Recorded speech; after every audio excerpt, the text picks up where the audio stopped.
opäť raz warm-up v podaní Honzu Konečného.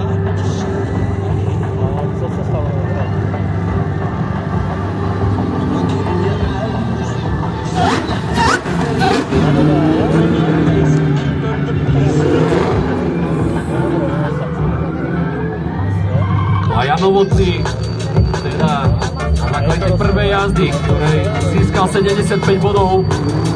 Vieme, že má zatiaľ teda 8. priečku. Uvidíme, ako ešte dopadnú ďalšie jazdy. A teraz sme zvedaví na momentálneho lídra kvalifikácie, ktorým je teda Honza Konečný. Či ešte dokáže navýšiť bodový zisk, ktorý momentálne svieti na jeho konte v počte 91 bodov.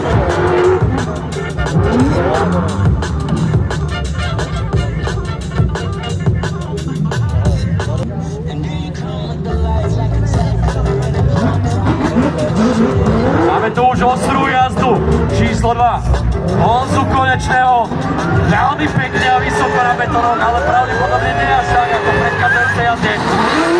Tiež to tu škrka a ešte aj nepríjemne naráža do betónových bariér. Veľmi podobne ako jeho kolega z tým.